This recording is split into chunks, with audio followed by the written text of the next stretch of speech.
Unang-una,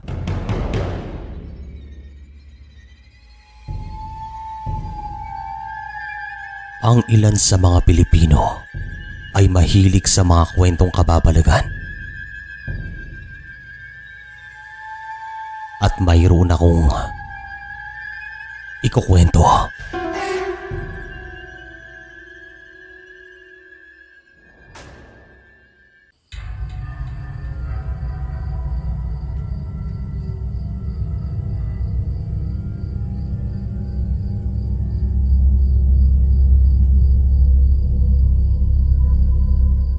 Magandang araw po sa inyo. Itong karanasang ito ay nangyari taong 1997 sa isang baryo na matatagpuan dito sa Aklan. At itago niyo po ako sa pangalang Lolit. Nung time na to, buntis ako. Nakapagpundar kami ng bahay at lupa ng aking mister nang dahil sa kasipagan naming dalawa. At nung nalaman niyang buntis ako, sinabihan niya akong huminto sa pagtatrabaho. Gusto kasi niyang magandang aking kalusugan at malayo ako sa sakit.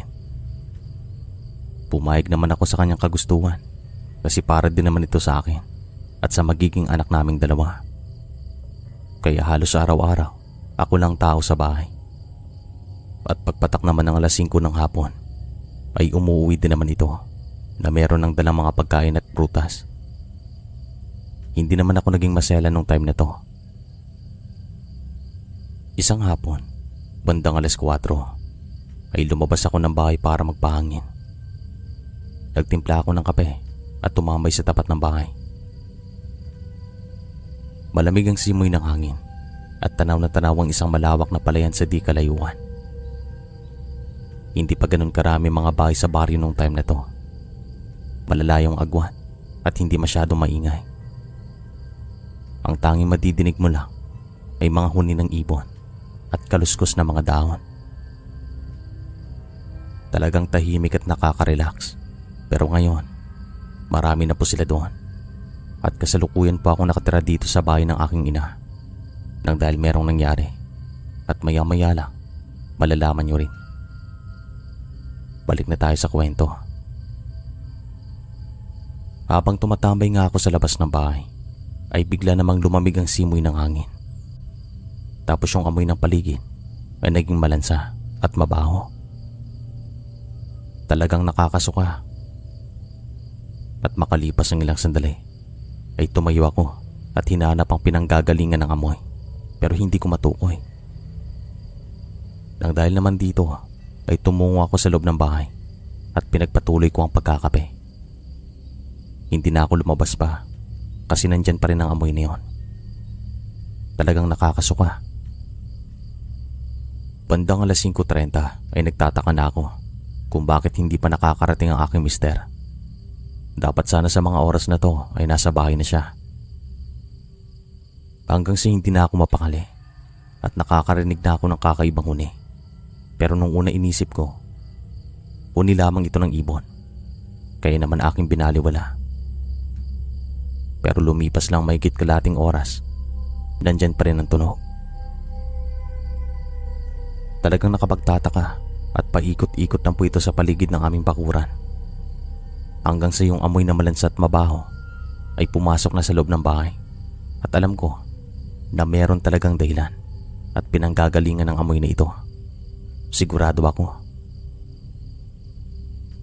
Makalipas pang ilang sandali ay tumungo ako sa kusina para lumangap ng sariwang hangin nang dahil hindi ko na kayang amoy. Matapos ang ilang sandali ay narinig ko na para bang may lumundag sa bubong ng bahay. Malapit na rin pong tumilim sa mga sandaling ito. Kaya naman agad akong napatingala. Hanggang sa nagsimula po siyang maglakad. Dahan-dahan. Pero kahit anong hina ng kanyang paglalakad ay nadidinig ko pa rin sapagkat tahimik ang paligid. Matapos ang ilang segundo ay nagsimulang umalulong ang aso ng isang kabari namin na nakatira lang sa di kalayuan. Mula kasi doon ay matatanaw ang bahay namin. Klarong-klaro at walang harang at sigurado ako na merong nakikita ang aso na yon. Hanggang sa napagpasyan ko na pumasok sa loob ng aming kwarto kasi may kutob na akong hindi maganda. Pinakinggan ko pa ang kanyang mga yapak at yung amoy na mabaho at malansa ay talagang umaalingasaw na. Hindi ko nakayanan, sumuka ako at lahat ng kinain ko nung tanghali ay aking nailabas. Pati na yung kape na ininom ko nung hapon na to. Maya-maya lang ay tuluyan na ngang lumubog ang araw. Tapos dito na ako nakarinig ng tiktik. Hindi naman kasi ito ang unang pagkakataon na nakarinig ako ng ganon. Kaya alam ko na tiktik ang gumagawa nito. Sabi naman ng nanay ko, isang ibon lamang ito na nagpapahiwatig na merong aswang na umaaligin. Nung ipinagbubuntis kasi ni nanay ang aming bunso, ako ay nasa 11 taong gulang na. Kaya naman naaalala ko. Lumubog lang ang araw pero hindi pa rin umaalis sa bubong namin. Hindi ko pa rin nasisindihan ng mga gasera nang dahil takot akong lumabas ng kwarto. Sinara ko na rin ang bintana at yung maliit na silya na gawa sa kawayan ay aking binuhat para kung sakaling merong pumasok sa akin ay meron akong armas para sa kanya. Nanalangin din ako na sana dumating na ang aking mister. Dapat sana sa mga oras na to, nasa bahay na siya at kumakain na kami ng hapunan. Kung sino ka man, layuan mo na ako. Wala akong kasalanan sa iyo. Wala akong ginagawang mali. Pasigaw na sabi ko. Hindi ko na kasi alam ang aking gagawin. Takot na ako at gusto kong tumakbo palabas ng bahay. Hanggang sa narinig ko na meron pong lumundag sa likod ng aming bahay. At narinig ko na galing talaga ito sa bubong namin. Nang dahil naman dito ay nilamon na ako ng takot. Hindi ko na alam ang aking gagawin. Hindi ko alam kung saan ako pupunta. Pero nagdadasal ako na sana dumating na ang aking mister. At makalipas ang ilang sandali, narinig ko ang kanyang boses. "Mahal, ako to. Buksan mo ko." Sabi niya na nasa mahinang tono at malumanay. Bigla naman akong nabuhayan ng loob. Kaya naman bumangon ako. Subalit bigla akong napaisip kung paano siya nakapasok sa loob ng bakuran. Meron po kaming parang gate na kinakailangan buksan. Hindi ito makakapasok kung hindi mo bubuksan. Sigurado akong nakalakpo ito bago ako pumasok sa loob ng bahay. Kasi doon ako huling tumingin. Sigurista po akong tao, kaya hindi ako magkakamali. Paano ako nakapasok? Tanong ko pa sa kanya. Iniwan mo nakabukas ang bakod, kaya pumasok ako. Halika na dito. Kumain na tayo ng hapunan. Narinig kong sagot niya. Sindihan mo nga munang gasera. Sabi ko naman, pero hindi po siya sumagot. Tinawag ko naman siya sa kanyang pangalan, pero hindi pa rin sumasagot. Kaya naman dito na ako mas kinutuban ng masama at sabi ko, sigurado na ito yung nambubulabog sa akin. Ito yung aswang at ginagaya lamang niyang boses ng aking mister para makapasok. Walang ano-ano ay narinig kong merong tumawag sa akin. Pero sa mga sandaling ito ay nasa labas na ng bakuran ng gagaling at boses din po ito ng aking mister. Sa mga sandaling ito, sigurado na ako na siya na ito. Kaya naman sumigaw ako na sirain na lamang niyang pinto ng bakod. Nang sa ganon ay makapasok ito sa loob at ginawa naman niya. Nang makapasok na ito sa loob ng bahay ay dito na ako naging kampante at sabi ko siya na talaga ito. Binuksan kong pinto ng kwarto at nang makapasok ito ay agad siyang nagreklamo kung bakit amoy malansa at mabaho ang bahay. Dito ko na rin sinabi sa kanya na pinasok talaga ako ng aswang at sigurado ako na ang kanyang pakay ay ang aking ipinagbubuntis. Hindi naman siya makapaniwala kasi ito rin ang unang pagkakataon na nakarinig siya ng ganitong kwento. Kumain nga kami ng hapunan at nagsindito ng goma sa likod ng bahay para maitaboy ang nambubulabog sa akin Inikot pa niya ang buong bakuran pero wala siyang nakitang kakaiba. Kaya naman labis ang aking pagtataka. Magmula din po nung dumating siya, huminto sa pagtunog ng tiktik na kanina ay walang tigil sa paguni. Bandang 7:00 ng gabi ay pumasok na kami sa kwarto para magpahinga. Nakiramdam pa kami ng ilang oras at hindi ko naman namalayan na nakatulog ako. Ngunit bandang 2:00 ng madaling araw ay ginising ako ni Mister. Sabi niya may nagwawalis daw sa labas ng aming bakuran at nung una hindi ko pa nadidinig. Subalit nung pinakinggan ko ng mabuti, totoo nga na merong nagwawalis sa labas ng bahay. 2:00 pa lang po ng madaling araw pero merong ganito. Labis ang aming pagtataka kung sino ito at kung bakit siya nagwawalis sa ganitong oras. Si Mr. ay bumangon at tamang-tama na pagkabangon niya ay agad namang nanakit ang aking tiyan. Talagang masakit na para bang hinahalukay ang aking mga lamang loob. At nang marating niyang bintana ay huminto naman sa pagwawalis ang kung ano man na nasa labas. Kaya naman labis ang aming pagtataka kung sino o ano iyon. "Halika dito, napakasakit ng tiyan ko, dali," sabi ko habang namimilipit. Agad naman niya akong nilapitan at sinabihan na humiga at kanyang hihilutin ang aking tiyan at puson nang sa ganon ay mawalang pananakit. Subalit habang ginagawa niya ito ay meron pong lumundag sa bubong. Napakabigat niya kung papakinggan ng tunog. Yung bubong namin na noon ay gawa lamang sa pawid ay yumuko na para bang may nakapatong na mabigat na tao o hayop. Kaya naman kaming dalawa ay napatingala.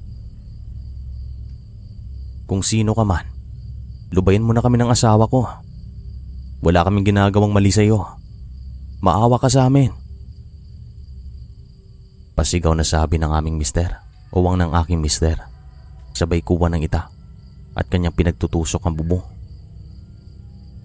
Natamaan siya ng aking mister at sa maniwala kayo o hindi, nakarinig kami ng tunog ng baboy. Garalgal ang kanyang boses na para bang nasasaktan sa ginagawa ni mister. At nakarinig kami ng mabibigat na yapak patungo sa likod ng aming bahay. "Ano? Gusto mo bang maging lechon?" pasigaw na sabi ni mister. Kahit natakot na po ito, nagawa pa niyang magbiro. Makalipas ang mahigit 10 minuto, unti-unti naman akong kumalma at naging maayos ang aking pakiramdam. Hindi ko alam kung bakit ako naging kampante sa mga sandaling ito. Siguro nang dahil sa ginawa ni mister. Pinaramdam niya, naligtas ako sa kanyang piling. Hinintay na lamang namin na sumikat ang araw. Bandang 6:00 ng umaga ay tumungo agad kami sa isang albularyo. Bali nakatira lamang ito sa kabilang baryo at konting lakad lang ay makakarating na kami doon. Bago pa man namin marating ang kanyang bahay ay meron po kaming nadaanan. Isang ale na sa tingin ko ay nasa 50 patas ang kanyang edad. Meron po siyang bitbit na malaking basket. Meron po itong mga laman na gulay at hindi ko naman alam kung bakit nanlilisik talaga ang mga mata niya habang nakatitig sa aking mister. At kung maglakad po ito ay para bang namimilipit siya. Parang may sugat ito sa kanyang dibdib. Kaya naman binilisan na lang namin ang aming paglalakad. At nang marating naman namin ang bahay ng albularyo, agad namin kinuwento sa kanya mga nangyari. Sabi naman niya, baka yung nakasalubong namin ay ang siyang nambubulabo sapagkat masamang kanyang titig sa aking mister. Meron siyang malakas na kutob na siya iyon. Binigyan naman niya kami ng mga pangontra at sabi pa niya, sasamahan niya kami pauwi sa bahay nang dahil meron pa siyang mga gagawin. Nang sa ganon ay hindi na kami mapasok. Makalipas ng ilang minuto ay bumalik kami sa baryo at nang marating namin ang bahay ay kanyang ginawang obligasyon niya. Nilagyan pa niya ng mga bugok na itlog ang ilang bahagi ng bahay at sabi pa niya kapag pumutok daw ay merong aswang. At kapag yung langis naman na binigay niya ay bumula Ganun din, meron ding umaaligin. Meron pa nga siya mga itinuro sa akin at tinandaan ko naman ang mga ito. Kaya naman nagpasalamat kami sa kanya nang dahil magmula sa araw na ito, hindi na muli kaming binulabog sa bahay. Naging tahimik ang bawat gabing nagdaan at nakakatulog na ako na maayos tuwing gabi. Pero makalipas ang 4 na araw, ay merong nagparamdam. Kaya naman mas minabuti ko na munang umuwi sa bahay ng aking mga magulang at sabi ng asawa ko, mananatili kami doon hanggang sa mga anak ko. Ginawa naman namin at magmula nga noon, naging tahimik ang lahat. Kasalukuyan naman po ako nakatira dito sa bahay ng aking mga magulang nang dahil si Mister ay pumanaw taong 2008 nang dahil sa isang sakit. Yung mismong bahay kasi namin ay aking ibinenta nung nagkakasakit ito. Maraming salamat po sa pagbasa ng kwento. Hanggang sa muli po, pag-iingat po kayo palagi. Araw-araw po ako nakikinig dito. Maraming salamat din sa mga tagapakinig. More power.